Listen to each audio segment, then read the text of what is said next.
Hey, everybody, John Malanca here with the United Patients Group.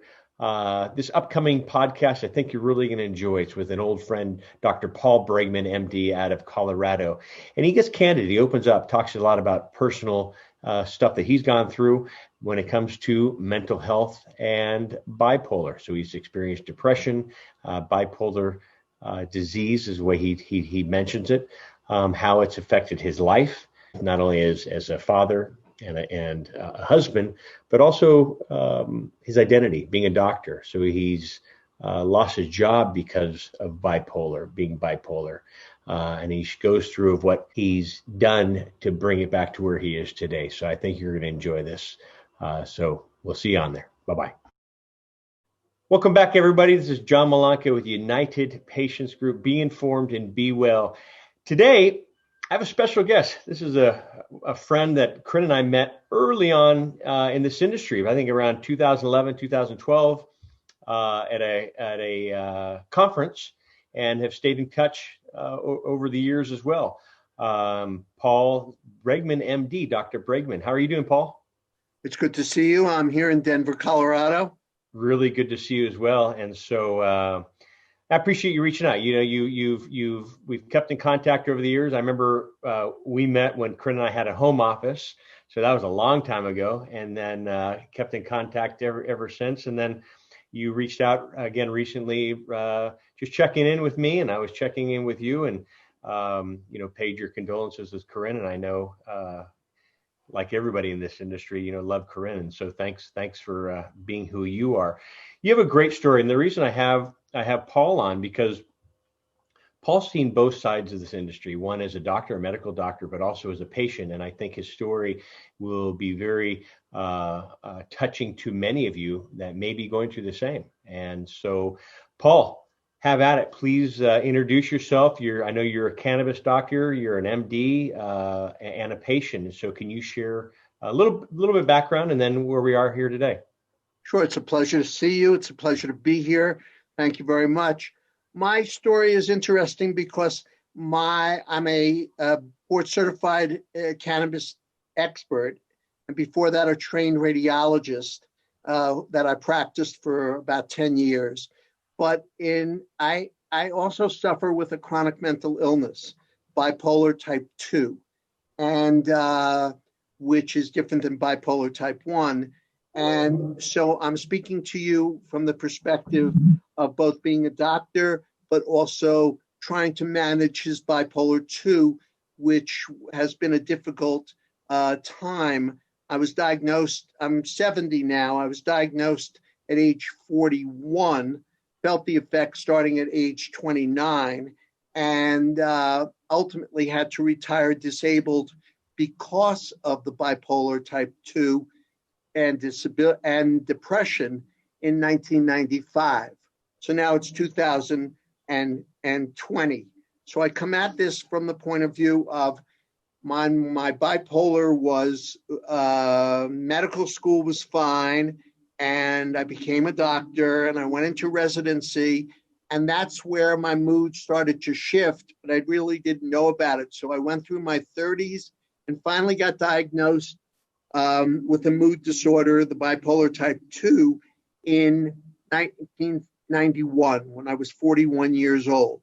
And so with that, I was diagnosed with a psychiatrist, and I was practicing radiology at a big city and county hospital, being successful in radiology and breast imaging.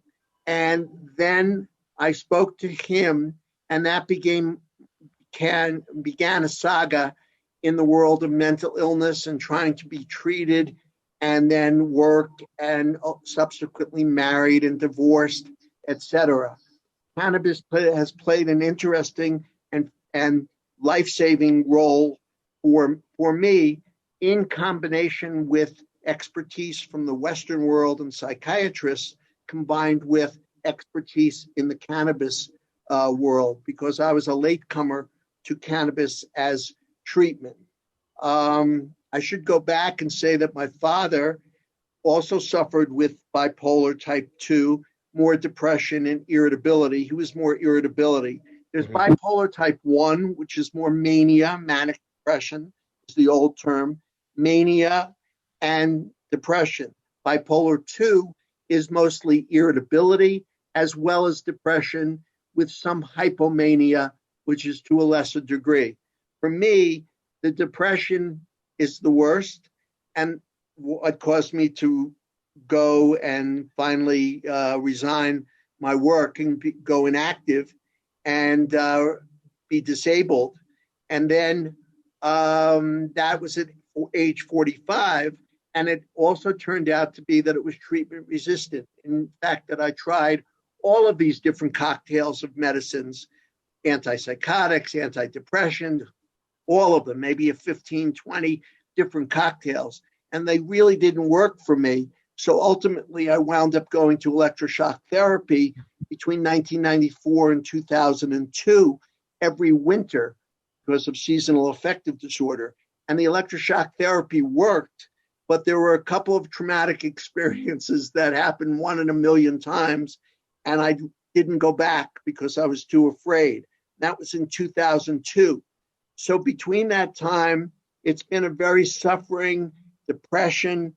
I had to leave work in 1995. I ultimately got married in 1997 to a woman, and we had 2 children. I was age 51 when I had my first child, and 54. So I have a 16-year-old and a 19-year-old child now. And my ex-wife is 17 years younger. But the key thing for me was the fact of realizing that I had this illness, and it was very difficult because it's taken me a very long time to come to grips with the fact of having a chronic mental illness. And when medicines didn't work and the doctors, and I was faced with electroshock therapy every year, and I got afraid of that for some incidents, I found cannabis in 2005. And with that, I just read an article. I went out to the garage. I took a couple puffs of cannabis flower. I wasn't a big user before then. It lifted my mood within a minute. I came back to the house. I had like a 2-year-old and a 5-year-old, and it changed my personality for the first time like no other medicines, in the fact where I felt like a normal person, and I could be laughable, I could be friendly, I could be embracing, I could be all of the things that I would imagine a young father to be to their children. I wasn't necessarily high. My mood had been lifted up. And that's the way it's been for me since 2005 or 1995, where I've used cannabis in addition to some Western medicines, Depakote and temazepam for sleep and some Valium at times. But in combination, if I don't have the THC that lifts my mood and it makes me be productive for at least 2 to 3 hours, and I can't use edibles because of a defect in the metabolism of my liver, but so I inhale just a little bit, and it lifts my mood, makes me productive, and makes me a happier and easier person, less irritable, and certainly lifts my depression. Well, thank you for that. You and I have had many phone calls over the years, which have been some tough phone calls of just sadness and depression, saying, where do I go? And so, you're not alone. To a lot of our listeners, I know this is gonna resonate to a lot of our listeners, because a lot of people feel alone going through this. When I had Beth Dost on talking about her fibromyalgia, she was kind of hesitant at first to say, I have fibromyalgia for the past 20 something years.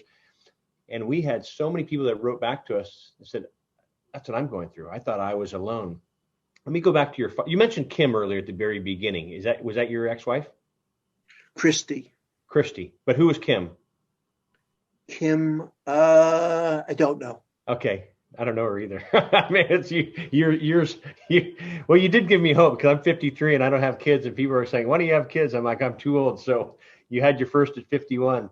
So I'm right but with my you. my whole life has been really predicated on the fact of this mental illness. Yeah.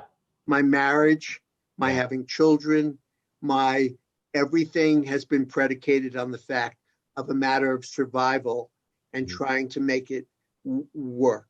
It's a very topsy-turvy life. Yeah. And this is the reason why people with chronic mental illness over a period of time, on top of what I had with the depression, there's some depressions that don't have this, and some depressions have suicidal ideation. So I've gone through at least 3/4 of my life thinking about suicide, but never trying to commit suicide, but just being scared of it, as well as having the kids and things like that. So it's a really tough, and so it's affected everything in my life. Yeah, and I know that. Before I went to Kim, I was going to go back to your father. Was he clinically diagnosed? Because we really didn't hear about bipolar until last 15, 20 years, at least. No, he was not clinically. He came back from the war. Oh. He got married to my mother. He had 2 children, just fell into that whole thing. Yeah. I was born in 1950. Yeah. He got married, I think, whenever, soon before that. And they had 2 children. And so he never thought about going to a psychiatrist. Yeah, probably not, huh? And then with your other sibling, how are they doing? My sister does not have the illness. Uh-huh. She doesn't have it. Yeah. But she's very successful and her mood is on an even keel, which is the way it can go. Yeah. Yeah. With cannabis, cannabis wasn't your lifestyle, like many of the doctors and nurses and experts that we speak. No, not at all. And not at all. Yeah. I used it minimally. I used some other drugs along the way. Yeah. A little cocaine here and there when I was in my 30s and things like that, Quaaludes and things like that. But I never did LSD. I never smoked a lot of weed. No, this was not part of my MO. Drugs, no. Alcohol, no. Not at all. Not at all. So with you trying that, have you always been in Colorado? No, I was born in New York City, raised in New Jersey, college in New Orleans. Uh-huh. And then my first job was in Portland, Oregon. And then I've been here for 30 plus years. Gotcha. But the first time you used cannabis when you were 41, or I say the first time you used it. Oh, no, the first time that I used it was when I was in medical school a few times. And, that type of deal. Yeah. But college, I didn't use it in college. Yeah. No, but when you snuck out to the garage, were you living in Colorado at that time? Yes. I moved here in 87. And at that time, that was 1995. I was in Colorado. If the reason I say where I'm going with this, if you did not live in Colorado at that time, do you think you would have tried cannabis? Yeah, because at that time I still had to get the cannabis illegally. So wherever I was, and I read that article. Oh, so you knew about cannabis and bipolar? No, I just read about cannabis and mood. Oh, okay. And lifting my mood. So wherever I was, I would have found a way to get some. Of course. You know what I mean? Because even then, at 1995, I was getting the cannabis illegally here in Colorado. Well, I think there's always has been the black market, and a lot of families we speak with who are good friends of ours, they have children, and when they were talking about all the dispensaries popping up in California, they were really against it. And I said, listen, to get into a dispensary, you have to be at that time over 21 with a medical card. There's a bouncer at front. There's someone checking you in before you make it into the back. So your children don't have access to it, but they'll always have access to it. They'll always know somebody at school who's selling cannabis. So that's where I was going with that. With bipolar, you mentioned THC, but you have has talked about CBD. For patients that I've worked with, I've had patients that have had success with high levels of THC, and others with high levels of CBD. Where are you in there? I know you use both. Or are you still using both? I am still using both. CBD is newer on the scene, but really for me, it was a matter of using the THC to a very minimal amount, like 1 or 2 puffs. You know what I mean? And I have to inhale because edibles, I wish I could take edibles, but they don't get metabolized in my liver. So tinctures don't necessarily work.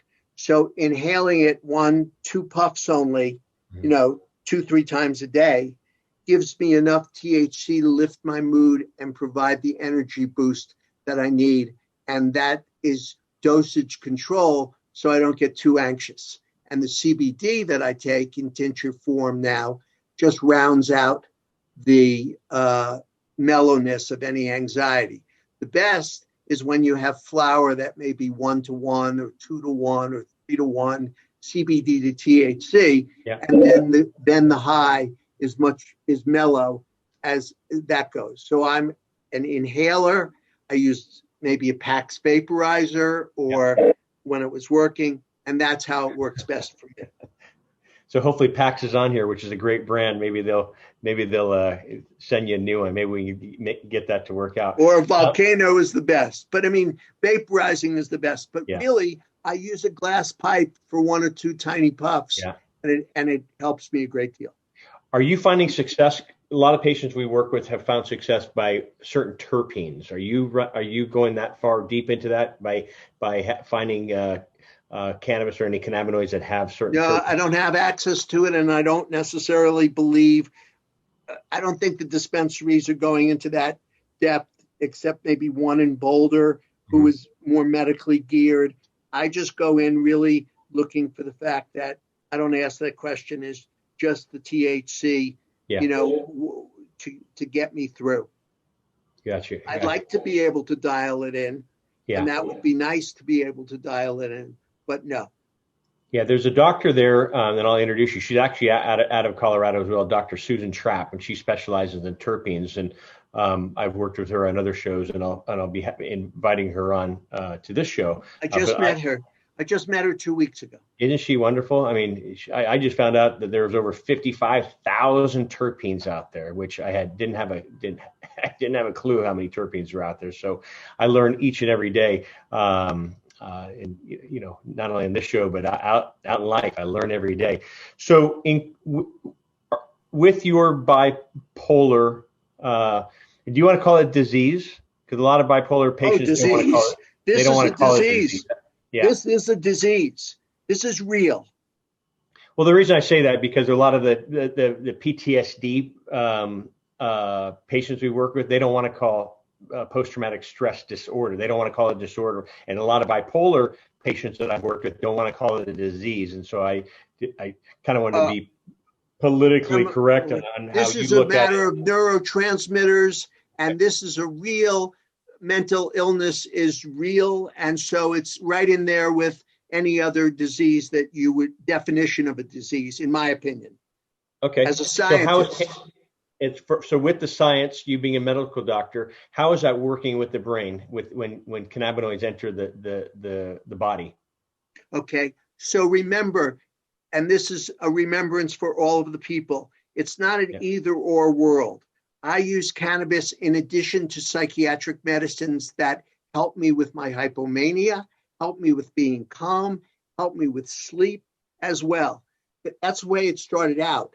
So sometimes it would be a combination of using the two. In some case, for let's say anxiety or sleep, if you have a cannabis consult, and I recommend a cannabis consult with an expert regarding mental illness to be part of the team approach with regards to this, then you may be able to use CBD for anxiety or CBDA, or you may be able to use some CBD or a little bit of THC for sleep as well.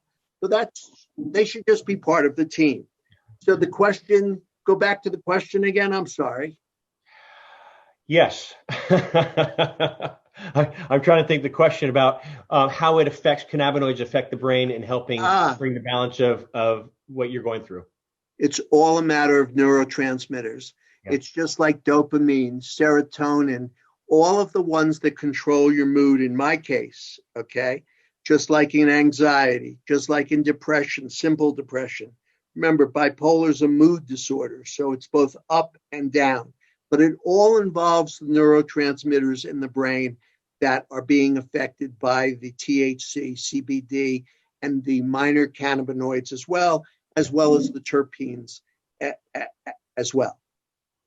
Yeah, and I like how you said your case, because a lot of people, it's not a one size fits all. And as Dr. Bregman was saying, this is not to replace a one-on-one with your physician or medical practitioner. Everyone's different. What works for Dr. Bregman, someone else with the same disease, if you want to say, may use a different formulation, or ratios. And so, are you trying to find a cannabis product that has it combined? Or are you taking THC in the morning, CBD in the day, or I'm mixing the THC. I use THC flower, yeah, and I do now. I ask for sativa or sativa hybrid. Between you and me in the industry, all of it is mixed up. Unless you know the genetics, they don't know what's sativa and they don't know what's indica. And it may be personal experience, no question about it. But I go in and asking for sativa or sativa hybrid, but if they gave me indica, it's the THC. Would I look for ratios like 1-to-1 or 2-to-1 flower? But it's just hard to find. There's, at least here in Colorado, you still don't have a lot of dispensaries that are selling the ratios like they should. Even in Colorado. Even in Colorado. That's you would think the opposite. One thing that I always say is that the recreational market, and correct me if I'm wrong, you live in Colorado, but we work with so many Coloradans, that the recreational market really has pushed out the medical patient. And so a lot of patients, and we're happening here in California as well, where the doctors are losing their businesses because people are saying, I don't need to go to a doctor anymore. I can just go down to the dispensary and buy. Oh, you want to buy this? Yes, yes, yes. And they're like, what do I do with it? Well, that's why the doctors are there. They look at age, weight, current health condition, sensitivities, what other medications you're on. There are drug-to-drug interactions. And so with drug-to-drug interactions, and I know you mentioned a few earlier, are you still doing that, or have you been able to titrate down on any of those? I'm still taking it. No. I haven't changed anything for the last 25 years in some of the medicines that I've had. Yeah. And I just haven't felt the need. I feel a certain balance has been reached for me, but certainly it's something to consider when you speak to a cannabis consult. You have an expert on the team. See, John, what you just said, unfortunately, if people we're still necessarily getting cards and going to the doctors. There are only maybe about 20 doctors in the country that really know how to dose cannabis medicine. Mental illness is tricky, and do follow-up. But it's for anything: chronic pain, cancer, MS, any conditions that you know of. Very few doctors that know, and then very few doctors that will take the time to be able to call and have a team for follow-up to adjust the dosing. I'm glad you said that, because I always talk about that. It's unfortunate that there's only a handful of doctors in the U.S. that really know about dosing. Most of them will say, here you go, Paul, call me in a year if you want a renewal. And it's like, I need more than that. Or we receive the calls from families and patients saying, okay, I received my card, I have my medicine, but my doctor doesn't know what to do with it. And exactly. And so they're kind of like, what do we do now? We're still in the dark. We have it, but we're still in the dark now. Or they buy 50 different products to try them all. John, that's the biggest black hole. That's probably the biggest black hole in our industry. Yeah. And the idea is, just for interesting sake, is a shout out to Dr. Uma in Massachusetts. She's on the verge. She loves to use the word titration as opposed to dosing, because she thinks that big pharma is going to eventually come in and use the term dosing as well, as opposed to us using titration. So that's an aside. But getting back to the point is just what we were talking about. Yeah. And I know Dr. Uma, Corinne and I did a conference in Maryland, and she was one of our speakers as well back in 2017. So she's doing a lot of stuff in the industry, and lovely woman. And she's busy. She's busy. So maybe we'll get her on the show here one of these days. Oh, I'm sure she will come on. Yeah. So you want to share a little what goes on in your daily lifestyle? Do you ever, and not to get, and you can tell me no, but you shared a lot about your kids. I don't know if you want to keep them out, or how's your relationship with them today? No. Remember, as I moved forward in this process, Yeah. once I got the diagnosis at 41, the official diagnosis, I was somewhat relieved. I was working. I was the chief of mammography, breast imaging at Denver General Hospital between 1988 and 1995. So I had achieved, that's my legacy within radiology. And so the idea was, here I was, and in 1991, in the midst of this, is when I finally met with a psychiatrist for the first time, and he gave me the diagnosis. So I was somewhat relieved, thinking it would be well managed and it wouldn't get worse, and I'd be able to maintain my career. I'd gone to school a long time to become a radiologist. And so then it got progressively worse. And then I had my first ECT. And so all of a sudden, when I was 41 and 45, my life changed from working full time to not working and having to resign disabled. And so all of a sudden, it was like, who am I type of situation. It's amazing how, a friend's going through that right now. And I said, when you lose that, you lose your whole identity. You lose your whole identity. And losing a job and not even going through any mental illness. A friend of mine was just laid off. He's having a hard time, but he's a father, a husband, but he lost his identity at that time. I mean, still is right now. We're all going through this stuff right now. You mentioned a point about when you were diagnosed. Did that feel like?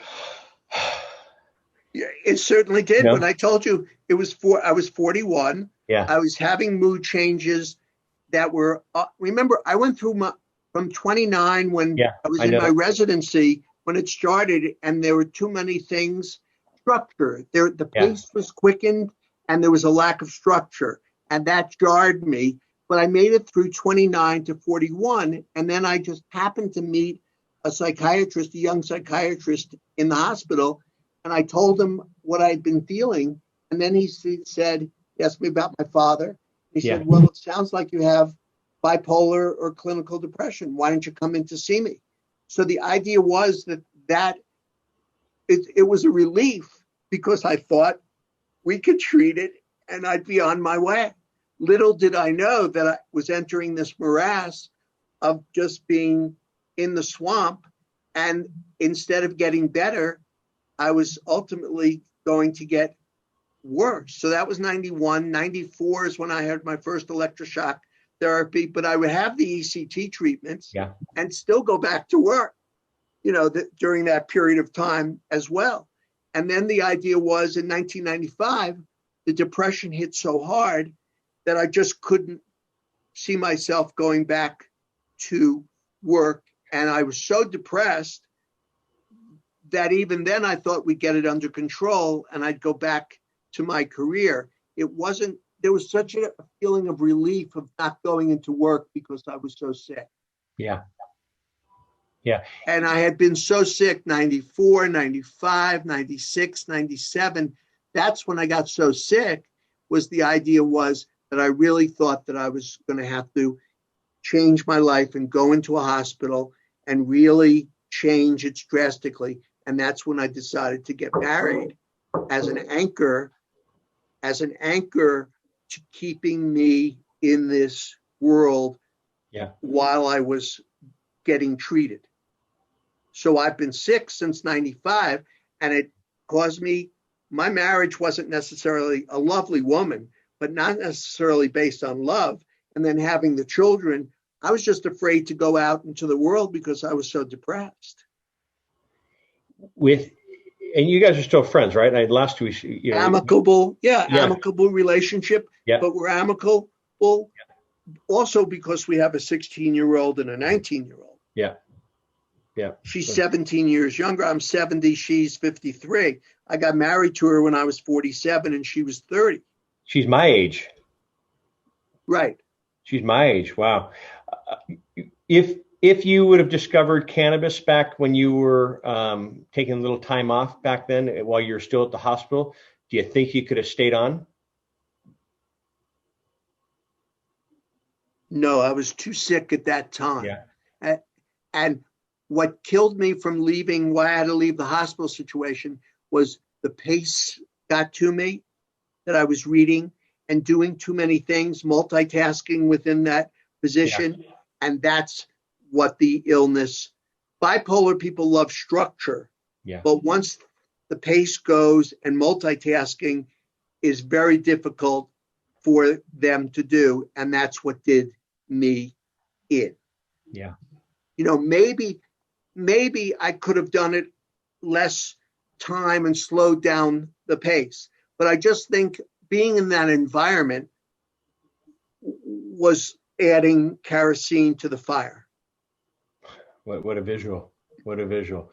Do you still keep in contact with any of your colleagues, or has everyone just kind of... No, the problem with mental illness and just in general is that mental illness particular, is mental illness when people know that you have a mental illness, most of them will ultimately disappear from your sphere because they don't know how to deal with you as a friend, and they don't know just a phone call. And I knew maybe over 100 docs in the hospital because I walked around and I said hello, and I was gregarious like you know of me as well. So maybe 25 or 50. But once I left, I never got a call from anyone asking me how I was. And that still persists even mostly today. Yeah. Yeah. They don't see you as just having like a cardiac problem or a lung problem or something like that. They don't really know just to say, I'm thinking of you, sending you a text, let's go out for lunch. I'm going to drop off dinner at your house. What do you need? It's really, that became a shock. Yeah. And it's unfortunate. It's kind of life. And I don't want to say take that away from what you went through, because they're friends that I haven't spoken to since Corinne passed. Everyone just gets busy and does their own thing. And it's tough, especially when you need, hey, that phone call, how are you doing? Thinking That's about all you need. That's all you need. Yeah. Or a text. But they're uncomfortable with the topic. I mean, as yeah, well. Yeah, exactly. So just like they're unhappy they have their lives, but also they don't understand just that little phone call would make a big difference. But with mental illness, it really frightens people.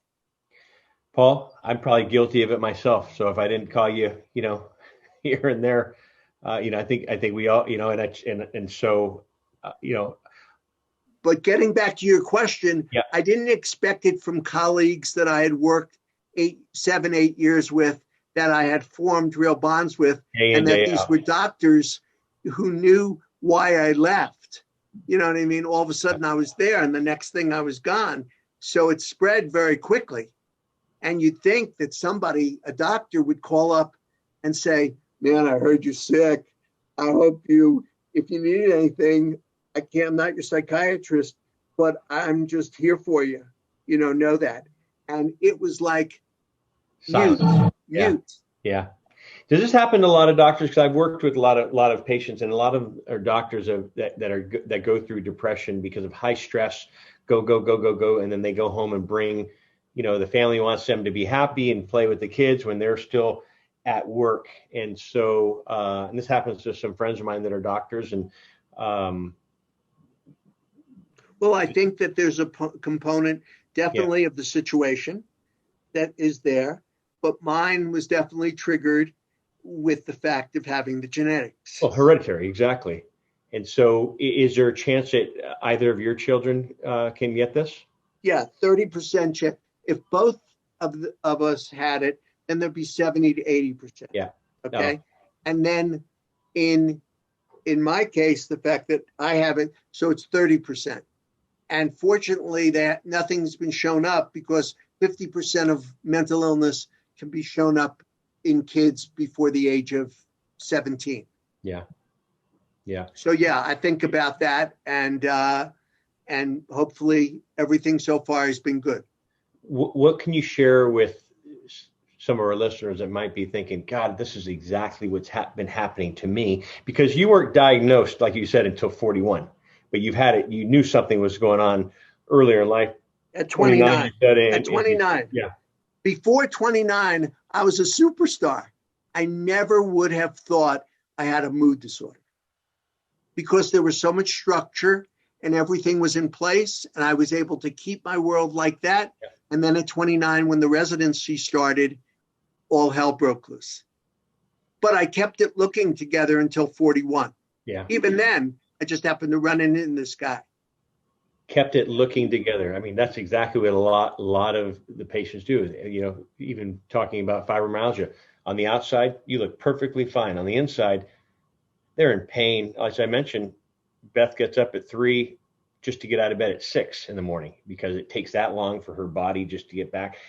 And on the outside, she looks perfectly fine. So were people seeing the same thing with you? Like, no, this is Paul. Nothing wrong. They saw different things. And maybe part of the personality was chalked up to being from New York and things like that. Now I was in the Midwest. But the idea was there was always maybe a little edge. And that just finally, the conversation that I had, it wasn't because I went to the psychiatrist at an appointment. It was when I was on call and we were having this talk at 1 o'clock in the morning, and he happened just to be there. And I explained to him what my situation was. And then he said, why don't you come into my office? And that's the way it started. It's not like if I didn't run into him, I don't know when and if I would have ever, I never spoke about it to my regular doctor. Yeah. Never mentioned it. It never occurred to me that I had these mood, but I never thought about talking to a psychiatrist. And then when I did, it just opened up a whole world to figure out that this has got the potential to be that I need help. So for any of our listeners, what can you recommend, some of your tips, because you've been through this? Sometimes it takes so the tips are, look at your family history and see what, aunts, uncles, things like that, what mental illness, anxiety, depression, bipolar, schizophrenia, anything that runs in the family, okay, with really any health problem, but especially mental illness. If you begin to feel anxious, depressed, symptoms, you could look them up and Google them just to see how many of those symptoms you may or may not fit. And when you go to your doctor, discuss that with your regular doctor so they can do appropriate tests to rule out anything physical, okay?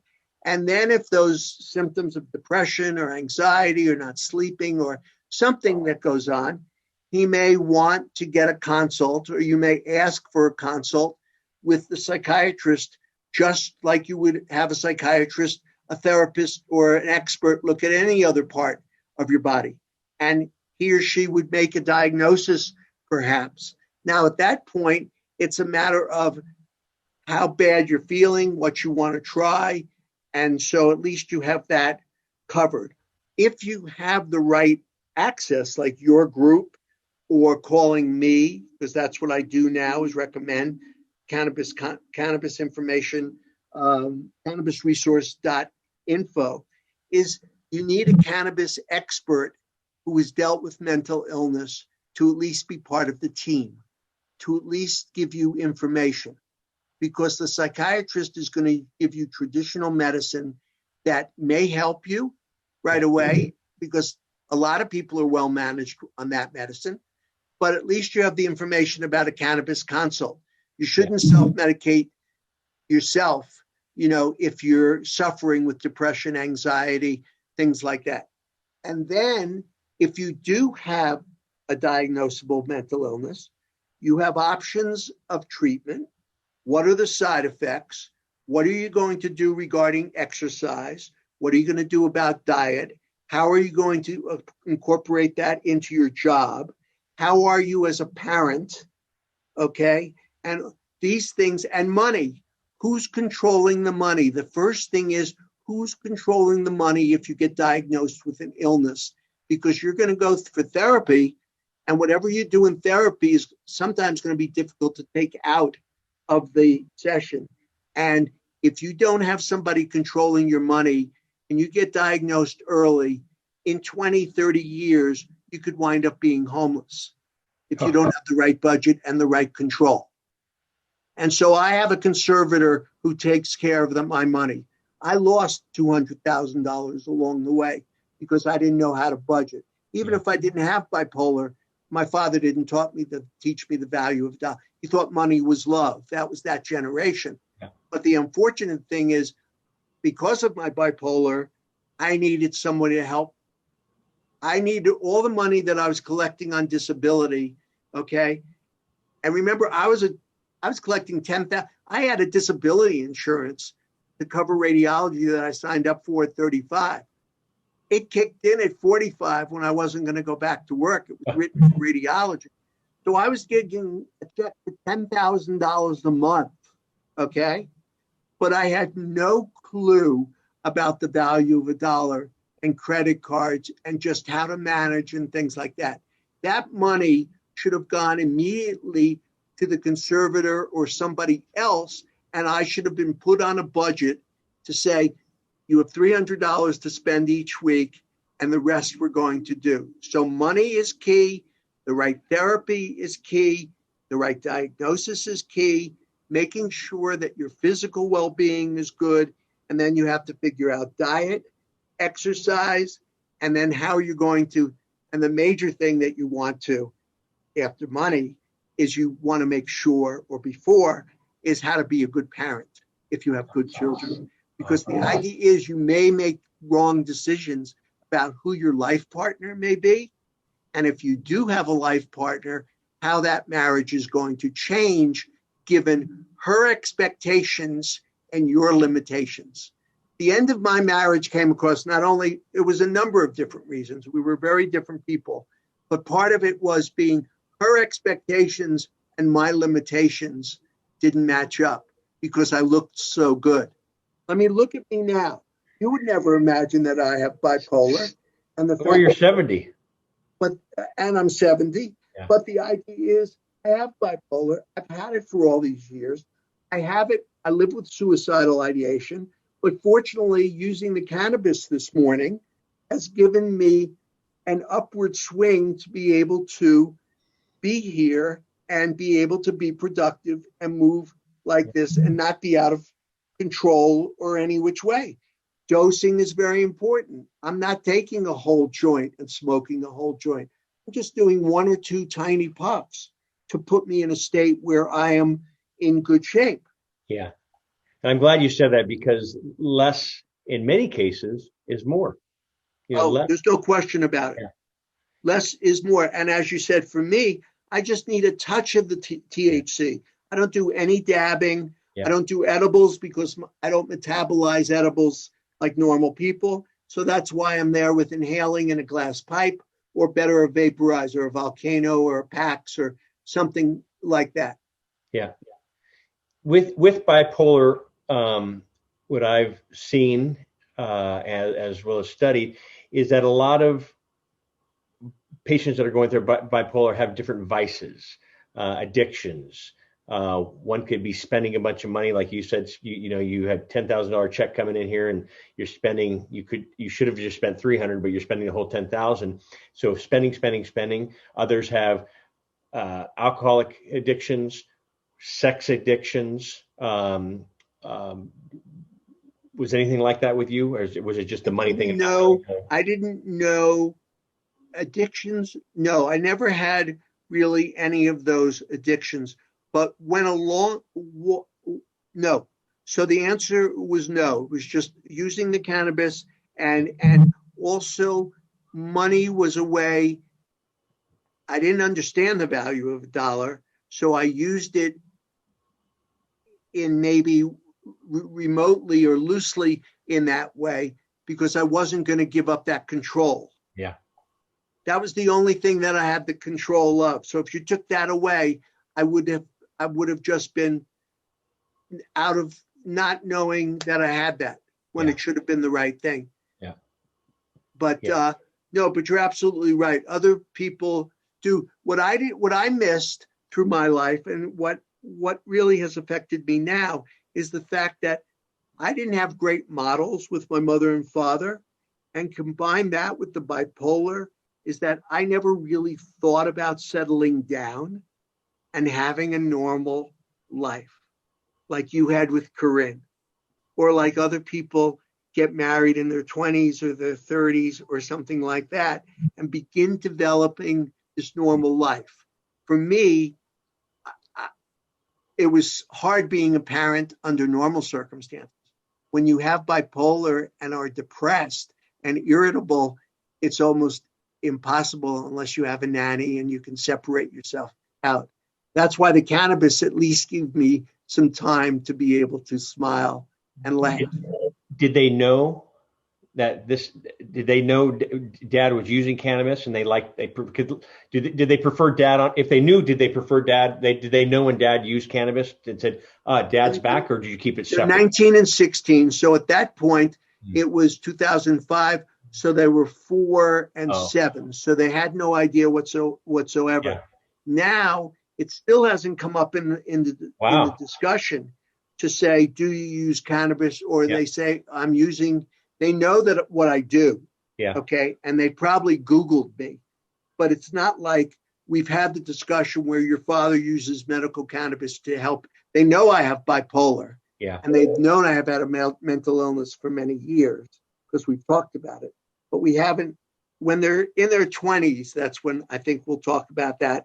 And they haven't asked, but I think they know. They may know. These are kids on internet. Yeah, but they have access. I wouldn't be surprised if they Googled their father. That's what I mean. I mean, kids nowadays, I have a goddaughter and she's 6 or 7 and she knows everything out there. She's like, and she knew this at 4, how to get on the internet or an iPad and type in stuff, and it just blows me away. And they haven't asked. Yeah. And they haven't asked me about, do you use that direct question? Yeah. They just are uncomfortable. And they're there in Colorado as well, right? Yes. Yeah. Yes. My girl's in high school, is a junior, and my boy is a sophomore at University of Colorado Boulder.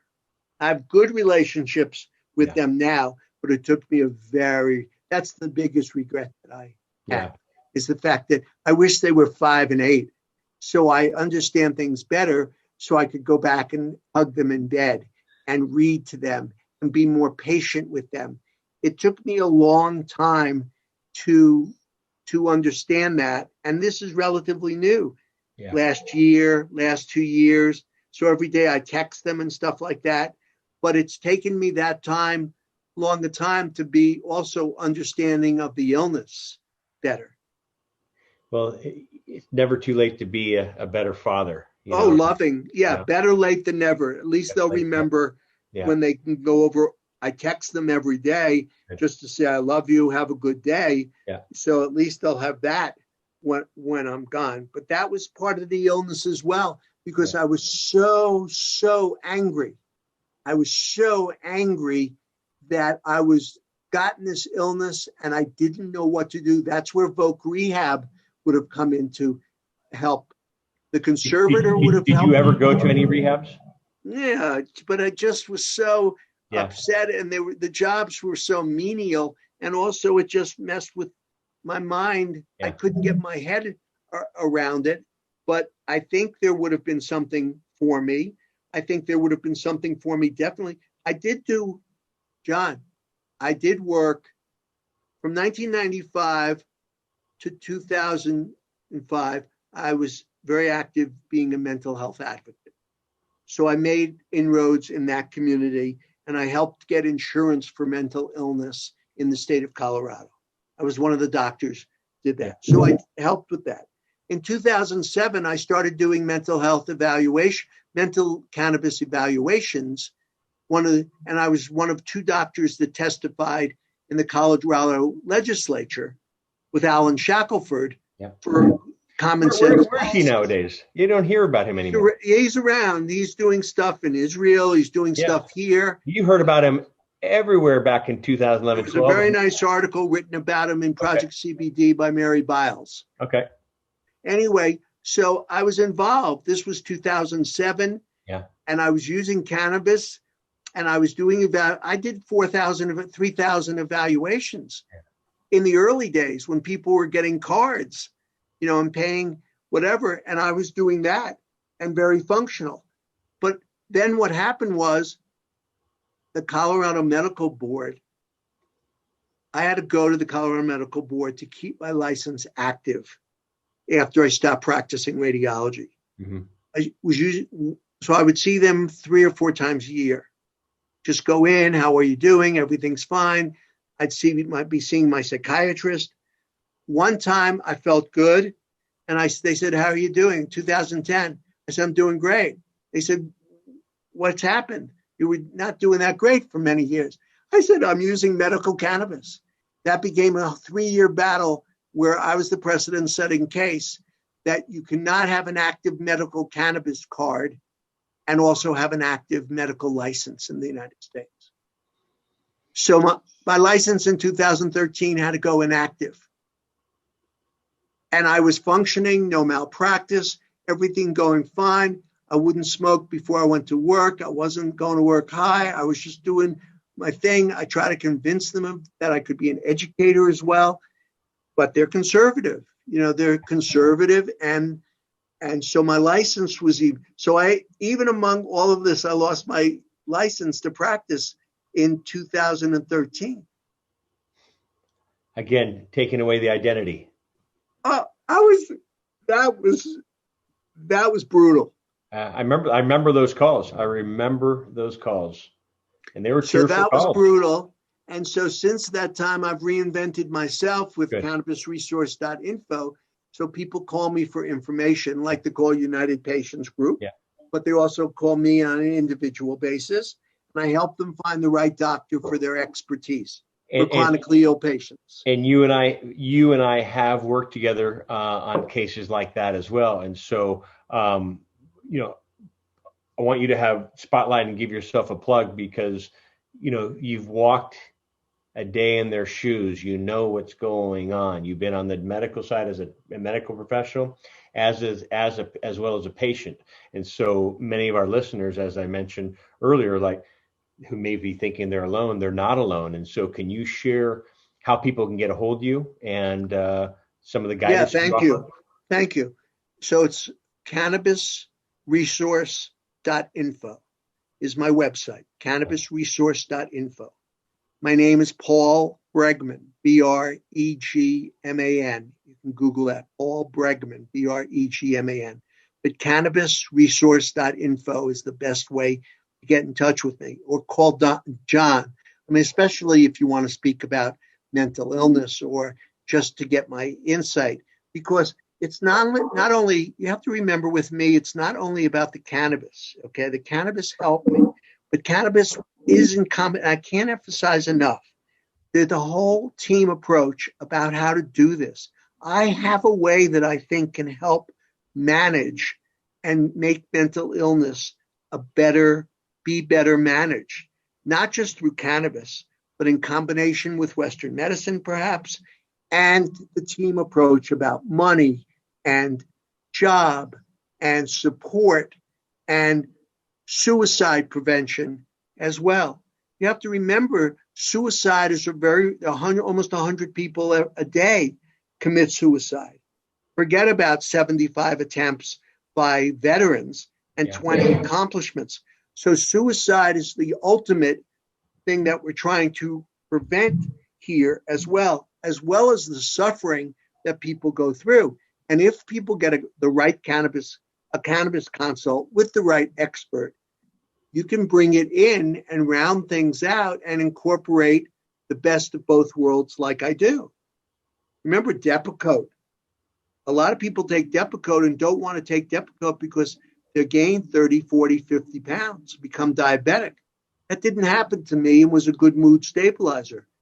But the cannabis consultant working with the psychiatrist can perhaps round things out. Remember, your psychiatrist is not going to know anything about cannabis.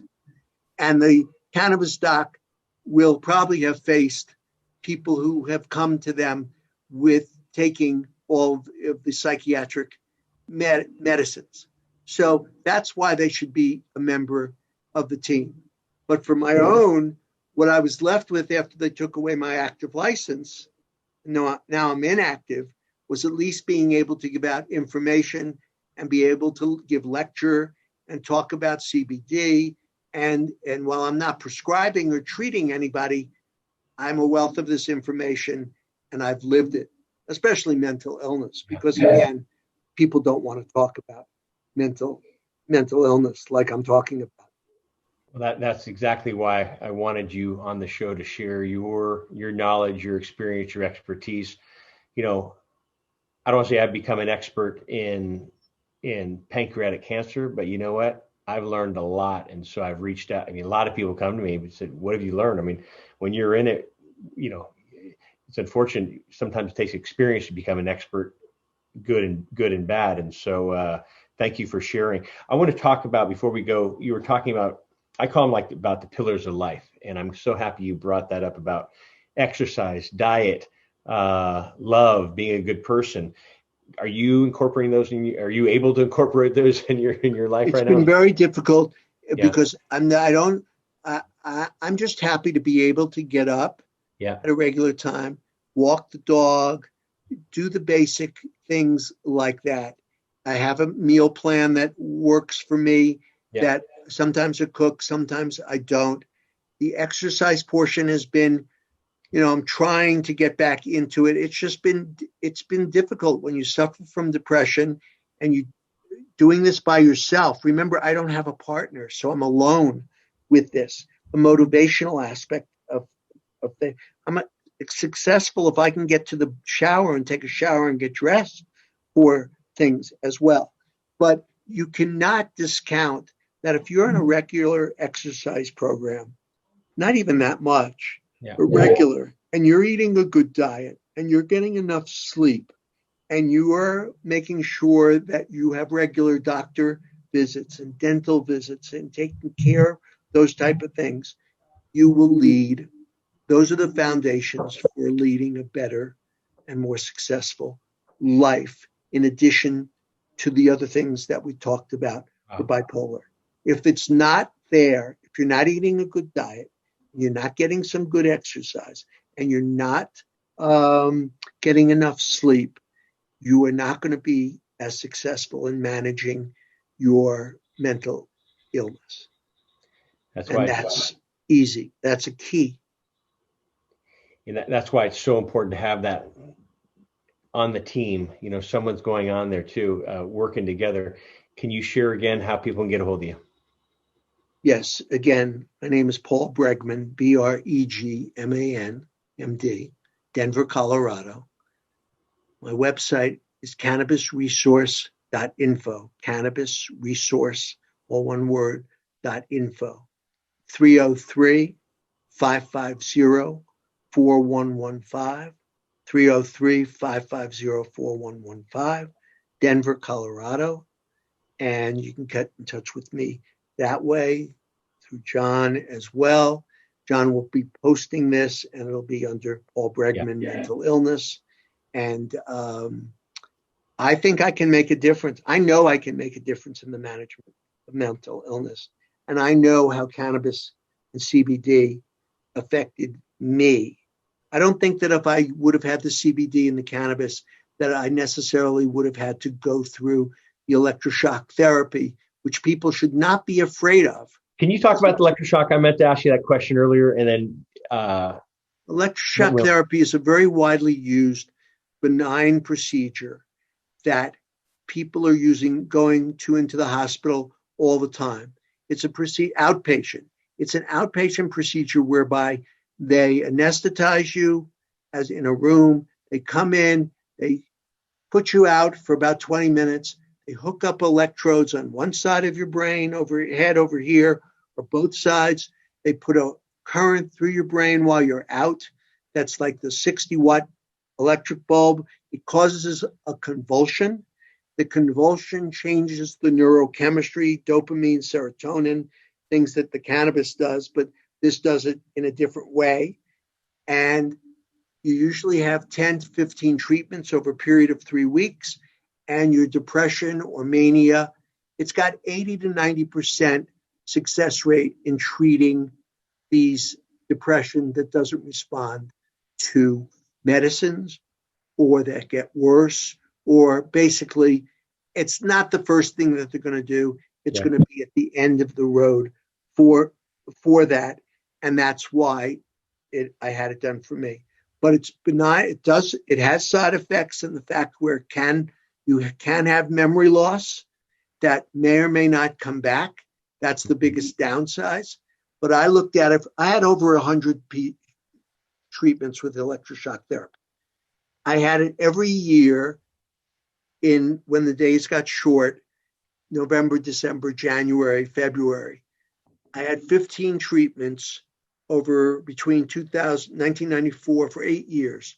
So 8 times 15. So the idea was, and I had them in 15 treatment intervals, 3 times a week for 2 weeks, twice a week, and it would lift my mood and last for about 6 months or so.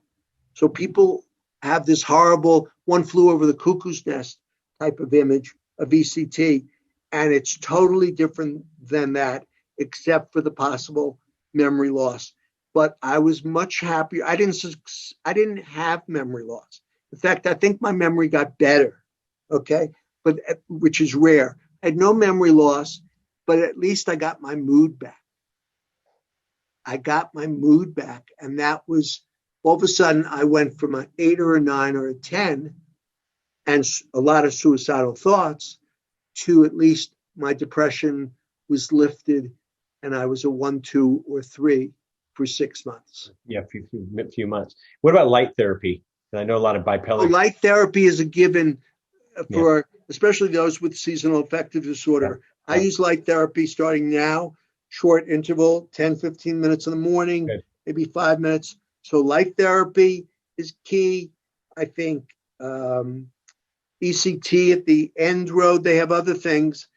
If you're suicidal, okay, and or depressed and can afford it, but ketamine, Ketamine, Ketamine. They have ketamine clinics around the country. And I've had ketamine injections. They infuse you. They do injection. They do. You in a dark. And they also, I think they do eye drop ketamine. Nasal spray as well. But they can't control the dosing as well as having an IV. Sure. I had an IV and I was there for an hour. And if you're suicidal thoughts, it's like they are erased. Wow. Erased. And if you have depression, it can be lifted 50%, 67%. It's just that it shows it's very short acting. The feelings may only last 24 to 48 hours. Oh. And that's the key thing. Each injection may be $300. Insurance may pay $150. Yeah. It's a great drug. They just haven't found out yet how to extend it. How did it become, and I appreciate your time. I know we're going over. No, that's okay. How did it become, because ketamine was used for a tranquilizer for horses at first, and I think they still do. And then how did they find out, hey, this could help patients with depression, suicide thoughts, etc.? I think the first step into the human world was that they used it for pain in the ER for pain in human conditions. They found that it relieved, relaxed, as well as used for pain control. Okay. How the next relief may have been just by chance of talking to somebody who was in pain, but also maybe psychotic or suffering from a mental illness. And the patient said to them, man, that was great. I don't feel as bad as I felt. And then they made the leap to where they are now. Is there a clinics? So before that, was it a horse tranquilizer and then it made to humans, or did it go human, horses, back to human? No, I think it started horses into the ER, I think, for pain. And then this last jump has been for mental illness. Yeah. And I don't know exactly how the thought process was, but I wouldn't be surprised if a few patients remarked how much better they felt mentally. And the next big leap is going to be the leap where doctors are going to be trained in the use of psilocybin. Which is a topic we just had Brad Burge on the show the other day, right? And so psilocybin psilocybin should be widely used in hospice settings, okay? Because the people who are dying, you have so many people who are afraid of dying. Yeah. If you give them psilocybin and let them see the other side, perhaps, or however that trip is in a controlled dose, they come back to their bodies and they say, I'm not afraid. I saw the other side and I'm okay with it. Okay. And that's what's happening there. With myself, I was suicidal thinking and depressed. And when I had the disassociation, it's like you're sitting in the chair and with the ketamine, you slowly float up to the ceiling and you're looking at yourself in the chair as well. And then as the hour ends, you come back together into the chair and your brain is just completely flushed of the negativity that you went in there with. It's amazing. You're talking about a team, but it's also an arsenal. And I'm the first to always say cannabis is not the one size fits all fix it. And I think sometimes it takes an arsenal of different tools or weapons, however you want to see, to bring your body back. And nowadays, I think ketamine is even approved by the FDA. Is that correct? And oh yeah. So it and maybe after this election, I think in Colorado for medical use, or they're not. What's the story with psilocybin in Colorado? And I think the same thing. Well, they just passed. They're doing trials. There are trials in places, and they just passed that it's legal to possess it and things like that. And that happened in Oregon, I just think recently as well. So that's becoming. But in the meantime, they're putting tons of money into research. Good. Hopefully they put some research in cannabis research as well as all these other. Well, the ironic thing is they're putting more money into the research with the psilocybin and the psychedelics than they are still into cannabis. Is there, but it's still not as much as it needs to be. Well, because look at the opioid situation. I mean, you have opioid town halls and nobody brings up cannabis by any of the experts. Well, and the same thing with mental illness. The same thing with mental illness, like myself. If I didn't have cannabis, the doctors, that's what my psychiatrist told the board. The guy, we don't have anything more to give this guy. That's what patients call me. They call you. The doctors told me they have no more to give me for my fibromyalgia or my depression or anything. What am I supposed to do? What happens if I didn't have the cannabis to help me like this? I probably would be dead. John, I probably would have been either in a hospital or probably had enough and just killed myself.